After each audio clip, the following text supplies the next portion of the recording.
ನಮಸ್ತೆ ಸ್ನೇಹಿತರೆ, ನೀವು ಸಾಗರವು ದೂರದವರೆಗೆ ಹರಡಿರುವ ನಿರ್ಜನ ದ್ವೀಪದಲ್ಲಿದ್ದೀರಿ ಎಂದು ಊಹಿಸಿ. ಆಕಾಶದಲ್ಲಿ ಹಾರುವ ಪಕ್ಷಿಗಳ ಮೃದುವಾದ ಚಿಲಿಪಿಲಿ ಮತ್ತು ಗಾಳಿಯಲ್ಲಿ ವಿಚಿತ್ರವಾದ ತಂಪು ಇದೆ. ಆರಂಭದಲ್ಲಿ ಎಲ್ಲವೂ ಶಾಂತವಾಗಿ ಕಾಣುತ್ತದೆ, ಆದರೆ ಸಮಯ ಕಳೆದಂತೆ ಅದೇ ಶಾಂತಿ ನಿಧಾನವಾಗಿ ಭಯಾನಕ ಮೌನವಾಗಿ ಬದಲಾಗಲು ಪ್ರಾರಂಭವಾಗುತ್ತದೆ. ಏಕೆಂದರೆ ಅಲ್ಲಿ ನಿಮ್ಮನ್ನು ಹೊರತುಪಡಿಸಿ ಯಾರೂ ಇಲ್ಲ. ಈಗ ನೀವು ಸಹಾಯಕ್ಕಾಗಿ ಕೂಗುತ್ತೀರಿ, ಆದರೆ ಯಾರೂ ಕೇಳುವುದಿಲ್ಲ. ದಿನಗಳು, ವಾರಗಳು, ತಿಂಗಳುಗಳು ಮತ್ತು ನಂತರ ವರ್ಷಗಳು ಕಳೆದವು ಮತ್ತು ಇದರಂತೆ 18 ವರ್ಷಗಳು ಕಳೆದವು. ಆ ನಿರ್ಜನ ದ್ವೀಪದಲ್ಲಿ ಒಂಟಿಯಾಗಿ ವಾಸಿಸುತ್ತಿದ್ದವು. ಸ್ನೇಹಿತರೆ, ಇದು ಚಲನಚಿತ್ರ ಕಥೆಯಲ್ಲ, ಇದು ವನ ಮಾರಿಯಾಳ ನಿಜವಾದ ಕತೆ. ನಿರ್ಜನ ದ್ವೀಪದಲ್ಲಿ ಪ್ರಪಂಚದಲ್ಲಿ ಒಂಟಿಯಾಗಿ ಉಳಿದ ಮಹಿಳೆ. ಆದರೆ ಏಕೆ? ಈ ರಹಸ್ಯನ್ನು ಅಪೂರ್ಣವಾಗಿ ಖಚಿತವಾಗಿ ಅವನು ಬಿಟ್ಟುಕೊಡಲಿಲ್ಲ. ಹಸಿವಿನಿಂದಾಗಿ, ಒಂಟಿತನದಿಂದಾಗಿ, ಸಮಯದಿಂದಾಗಲಿ, ಪ್ರತಿದಿನ ಅವಳ ಧೈರ್ಯವನ್ನು ಮುರಿಯಲು ಪ್ರಯತ್ನಿಸಿದ ಮೌನದಿಂದಾಗಲಿ. ಈಗ ಪ್ರಶ್ನೆ, ವನ ಮಾರಿಯಾ ಅಲ್ಲಿಗೆ ಹೇಗೆ ತಲುಪಿದಳು? ಆ ನಿರ್ಜನ ದ್ವೀಪದಲ್ಲಿ ಅವಳು 18 ವರ್ಷಗಳು ಹೇಗೆ ಕಳೆದಳು? ಮತ್ತು ದೊಡ್ಡ ಪ್ರಶ್ನೆ ಎಂದರೆ, ಅವಳು ಹಿಂದಿರುಗಿದಾಗ ಅವಳು ನಿಜವಾಗಿಯೂ ಒಮ್ಮೆ ಅಲ್ಲಿ ಉಳಿದಿದ್ದ ಅದೇ ವ್ಯಕ್ತಿಯಾಗಿದ್ದಳೆ?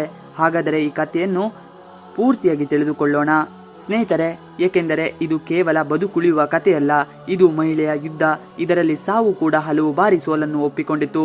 ಸ್ನೇಹಿತರೆ, ಕ್ಯಾಲಿಫೋರ್ನಿಯಾದ ಕರಾವಳಿಯಿಂದ ಸುಮಾರು 100 ಕಿಲೋಮೀಟರ್ ದೂರದಲ್ಲಿ ಸ್ಯಾನ್ ನಿಕೋಲಸ್ ದ್ವೀಪ ಎಂಬ ಸಣ್ಣ ದ್ವೀಪವಿದೆ. ನಿಕೋಲಸ್ ಬುಡಕಟ್ಟು ಜನಾಂಗದವರು ಈ ದ್ವೀಪದಲ್ಲಿ ಒಮ್ಮೆ ವಾಸಿಸುತ್ತಿದ್ದರು. ಅವರು ಶತಮಾನಗಳಿಂದ ಈ ದ್ವೀಪವನ್ನು ತಮ್ಮ ಮನೆಯನ್ನಾಗಿ ಮಾಡಿಕೊಂಡಿದ್ದರು. ಈ ಜನರು ತುಂಬಾ ಶಾಂತಿಯುತರಾಗಿದ್ದರು ಮತ್ತು ಪ್ರಕೃತಿಯೊಂದಿಗೆ ಆಳವಾದ ಸಂಪರ್ಕವನ್ನು ಹೊಂದಿದ್ದರು. ಅವರ ಜೀವನವು ತುಂಬಾ ನೇರ, ಸರಳ ಮತ್ತು ಸರಳವಾಗಿತ್ತು. ಅವರು ಮೀನು ಹಿಡಿಯುತ್ತಿದ್ದರು, ಅರಣ್ಯ ಸಸ್ಯಗಳಿಂದ ತಮ್ಮನ್ನು ತಾವು ಗುಣಪಡಿಸಿಕೊಳ್ಳುತ್ತಿದ್ದರು ಮತ್ತು ಪ್ರತಿದಿನ ತಮ್ಮದೇ ಆದ ರೀತಿಯಲ್ಲಿ ಬದುಕುತ್ತಿದ್ದರು. ಸಂಜೆ ಬಂದ ತಕ್ಷಣ ಈ ಬುಡಕಟ್ಟಿನ ಜನರು ಬೆಂಕಿಯನ್ನು ಹಚ್ಚಿ ಅದರ ಸುತ್ತಲೂ ಒಟ್ಟುಗೂಡುತ್ತಿದ್ದರು. ಅಲ್ಲಿ ಅವರು ಹಳೆಯ ಕಥೆಗಳನ್ನು ಕೇಳುತ್ತಿದ್ದರು ಮತ್ತು ಬುಡಕಟ್ಟು ಹಾಡುಗಳನ್ನು ಹಾಡುತ್ತಿದ್ದರು. ಇಂದು ಜಗತ್ತಿಗೆ ಸ್ಯಾನ್ ನಿಕೋಲಸ್ ದ್ವೀಪದ ಒಂಟಿ ಮಹಿಳೆ ಎಂದು ಕರೆಯಲ್ಪಡುವ ವಾನಾ ಮಾರಿಯಾ ಈ ಬುಡಕಟ್ಟಿನ ಸದಸ್ಯಲೊಬ್ಬಳು. ವಾನಾ ಮಾರಿಯಾ ಈ ದ್ವೀಪದಲ್ಲಿ ತನ್ನ ಜನರೊಂದಿಗೆ ಶಾಂತಯುತ ಮತ್ತು ಆರಾಮದಾಯಕವಾಗಿ ಜೀವನವನ್ನು ನಡೆಸುತ್ತಿದ್ದಳು. ಆದರೆ ಈ ಶಾಂತಿ ಹೆಚ್ಚು ಕಾಲ ಉಳಿಯಲಿಲ್ಲ. 1800ರ ದಶಕದ ಆರಂಭದಲ್ಲಿ ರಷ್ಯಾದ ನೀರುನಾಯಿ ಬೇಟೆಗಾರರು ಈ ಪ್ರದೇಶದಲ್ಲಿ ಬಂದು ಇಲ್ಲಿ ಬೇಟೆಯಾಡಲು ಪ್ರಾರಂಭಿಸಿದರು. ಆರಂಭದಲ್ಲಿ ಅವರು ಸಮುದ್ರ ಜೀವಿಗಳನ್ನು ಬೇಟೆಯಾಡಲು ಮಾತ್ರ ಬಂದಿದ್ದಾದರೂ ತೋರುತ್ತದೆ. ಆದರೆ ಕ್ರಮೇಣ ಅವರ ಕೆಲವ ಪ್ರಾಣಿಗಳು ಬೇಟೆಯಾಡುತ್ತಿಲ್ಲ. ಆದರೆ ಇಲ್ಲಿನ ಇಡೀ ನಾಗರಿಕತೆ ಎಂಬುದು ಸ್ಪಷ್ಟವಾಯಿತು. ನಿಕೋಲಿಯಾ ಬುಡಕಟ್ಟಿನ ಜನರಿಗೆ ಏನೋ ಅರ್ಥವಾಗುವ ಹೊತ್ತಿಗೆ ವಿನಾಶವು ಈಗಾಗಲೇ ಪ್ರಾರಂಭವಾಗಿತ್ತು. ಭಯಾನಕ ಹೋರಾಟ ನಡೆಯಿತು. ಕತ್ತಿಗಳು ಅವರ ಸಂಸ್ಕೃತಿ ಮತ್ತು ಶಾಂತಿ ಎರಡನ್ನೂ ನಾಶ ಮಾಡಿದವು.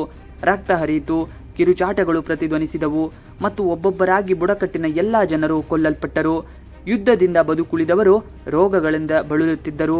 ಇದೆಲ್ಲದರ ಪರಿಣಾಮವಾಗಿ ಎಷ್ಟೋ ಆಳವಾಗಿತ್ತೆಂದರೆ, ಮೊದಲು ನಿಕೋಲಿನ ಬುಡಕಟ್ಟಿನ ಜನಸಂಖ್ಯೆ ಸಾವಿರಾರು ಸಂಖ್ಯೆಯಲ್ಲಿತ್ತು. ಕೆಲವು ವರ್ಷಗಳಲ್ಲಿ ಅದು ಕೇವಲ 200ರಿಂದ 300 ಜನರಿಗೆ ಇಳಿಯಿತು. ಈ ಬದುಕುಳಿದವರನ್ನು ಸುರಕ್ಷಿತವಾಗಿಡಲು ಫ್ರೆಂಚ್ ಮಿಷನರಿಗಳು 1835ರಲ್ಲಿ ಇಲ್ಲಿಗೆ ಬಂದರು. ಈ ಜನರನ್ನು ಕ್ಯಾಲಿಫೋರ್ನಿಯಾಗೆ ಕರೆದೊಯ್ಯಲು ಅವರು ಸಿದ್ಧತೆಯನ್ನು ಮಾಡಿಕೊಂಡರು. ಎಲ್ಲರನ್ನೂ ಫ್ಯೂರ್ ಎಸ್ನಾಡಾ ಎಂಬ ಮೆಕ್ಸಿಕನ್ ಹಡಗಿನಲ್ಲಿ ಇರಿಸಲಾಯಿತು. ಆದರೆ ಗೊಂದಲದಲ್ಲಿ ಅದನ್ನು ವಾನಾ ಮಾರಿಯಾ ದ್ವೀಪದಲ್ಲಿ ಬಿಡಲಾಯಿತು. ಕೆಲವು ಕಥೆಗಳು ವಾನಾ ಮಾರಿಯಾ ಮೊದಲು ಹಡಗನ್ನು ಹತ್ತಿದರು ಎಂದು ಹೇಳುತ್ತವೆ. ಆದರೆ ನಂತರ ಕಳೆದು ಹೋದ ಕುಟುಂಬ ಸದಸ್ಯರನ್ನು ಹುಡುಕಲು ಅವರು ಹಡಗಿನಿಂದ ಹಾರಿದಳು. ಕೆಲವು ಜನರು ಅವಳಿಗೆ ಒಬ್ಬ ಮಗನಿದ್ದಳು ಮತ್ತು ಅವಳು ಅವನನ್ನು ಹುಡುಕಲು ದ್ವೀಪದಲ್ಲಿಯೇ ಇದ್ದಳು ಎಂದು ನಂಬುತ್ತಾರೆ. ಆದರೆ ತಜ್ಞರು ಈ ಎಲ್ಲಾ ವಿಷಯಗಳ ನಂತರ ಸೇರಿಸಲಾಯಿತು ಮತ್ತು ಅದು ಅಷ್ಟು ವಿಶ್ವಾಸ ಅರ್ಹವಾಗಿರಲಿಲ್ಲ ಎಂದು ನಂಬುತ್ತಾರೆ. ವಾಸ್ತವವಾಗಿ ಆ ದಿನ ಚಂಡಮಾರುತ ಬರಬೇಕಿತ್ತು.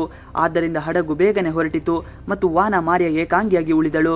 ಆದಾಗ್ಯೂ ಆರಂಭದಲ್ಲಿ ವಾನಾ ಮಾರಿಯಾ ಆ ದ್ವೀಪದಲ್ಲಿ ಒಂಟಿಯಾಗಿರಲಿಲ್ಲ ಎಂದು ಕೆಲವು ಮೂಲಗಳು ಹೇಳುತ್ತವೆ. ಆದರೆ ಅವರ ಮಗ ಕೂಡ ಅವನೊಂದಿಗೆ ವಾಸಿಸುತ್ತಿದ್ದರು.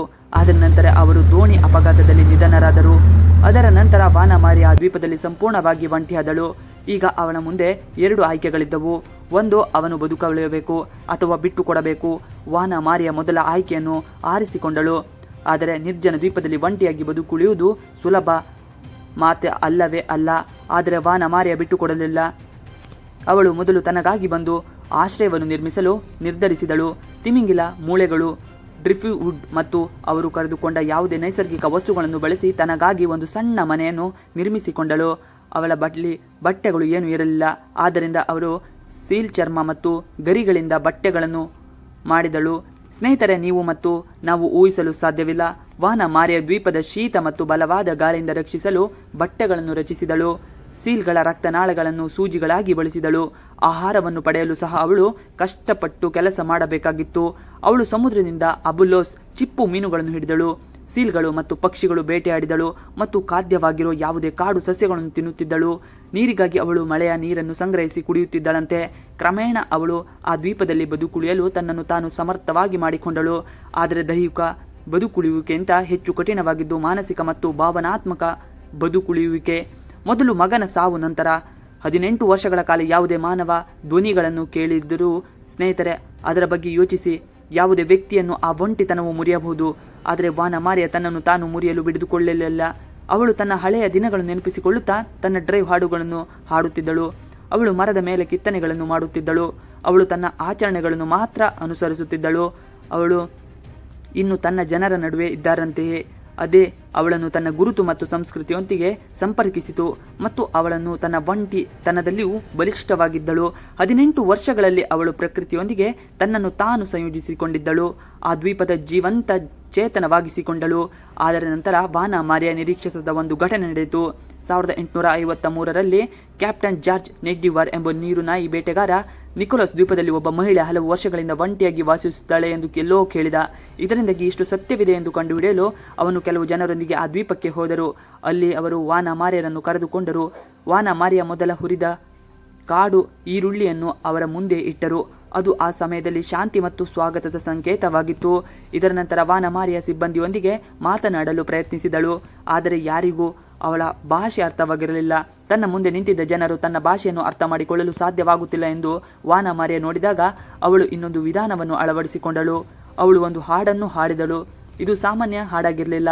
ಅದರಲ್ಲಿ ಬಹಳಷ್ಟು ಭಾವನೆಗಳು, ಅವಳ ಒಂಟಿತನ ಮತ್ತು ಅವನ ಭರವಸೆಗಳ ಇದ್ದವು. ವರ್ಷಗಳ ಉದ್ವಿಗ್ನತೆ ಅವನ ಧ್ವನಿಯಲ್ಲಿ ಗೋಚರಿಸುತ್ತಿತ್ತು. ಆ ಹಾಡಿನಲ್ಲಿ ಮಾಧುರ್ಯವನ್ನು ಎಚ್ಚರಿಕೆಯಿಂದ ಆಲಿಸಿದ ಅಮೆರಿಕದ ಸ್ಥಳೀಯ ಸದಸ್ಯನೊಬ್ಬರು ಅವರ ಕಣ್ಣುಗಳಲ್ಲಿ ಮಿಂಚು ಮೂಡಿತು. ಆ ಹಾಡು ಅವರಿಗೆ ಪರಿಚಿತವಾಗಿ ಎಂದು ಅವರು ಕಂಡುಕೊಂಡರು. ನಂತರ ಆ ಹಾಡಿನ ಅರ್ಥವಾದಾಗ ಅದು ಜನರನ್ನು ಆಳವಾಗಿ ಸ್ಪರ್ಶಿಸಿತು. ಹಾಡಿನ ಅರ್ಥವೇನೆಂದರೆ, ನಾನು ಈಗ ಇಲ್ಲಿಂದ ಹೊರಡಲು ಸಿದ್ಧನಿದ್ದೇನೆ. ಈ ಒಂದು ಸಾಲಿನಲ್ಲಿ ವಾನ ಮಾರಿಯ ಪದಗಳಲ್ಲಿ ಹೇಳಲು ಸಾಧ್ಯವಾಗದ ಎಲ್ಲವನ್ನು ಹೇಳಿದ್ದಳು. ಈ ಹಾಡು ತನ್ನ ಜೀವನದ ಅತ್ಯಂತ ಕಷ್ಟಕರ ಆದರೆ ನಿಜವಾದ ವರ್ಷಗಳನ್ನು ಕಳೆದ ದ್ವೀಪಕ್ಕೆ ಅವಳ ಅಂತಿಮ ವಿದಾಯವಾಗಿತ್ತು. ವಾನ ಮಾರಿಯಳನ್ನು ಈಗ ಕ್ಯಾಲಿಫೋರ್ನಿಯಾದ ಸಬಾರಾ ನಗರಕ್ಕೆ ಕರೆತರಲಾಯಿತು. ಅಲ್ಲಿನ ಜನರು ಅವಳನ್ನು ನೋಡಿ ಆಶ್ಚರ್ಯಚಕಿತರಾಗಿದ್ದರು, ಏಕೆಂದರೆ ಪಕ್ಷಿ ಗರಿಗಳು ಮತ್ತು ಸೀಲ್ ಚರ್ಮದಿಂದ ಮಾಡಿದ ಬಟ್ಟೆಗಳು ಧರಿಸಿದ ಮಹಿಳೆಯನ್ನು ಅವರು ಮೊದಲ ಬಾರಿಗೆ ನೋಡಿದರು. ವಾನ ಮಾರಿಯಾಗೆ ಈಗ ಧರಿಸಲು ಹೊಸ ಬಟ್ಟೆಗಳನ್ನು ನೀಡಲಾಯಿತು. ಅವಳು ಹೊಸ ಜನರನ್ನು ಬೇಟೆಯಾದಳು. ಭಾಷೆಯ ತಡೆಗೋಡೆಯ ಹೊರತಾಗಿಯೂ ಅವಳು ಸಂತೋಷವಾಗಿದ್ದಳು.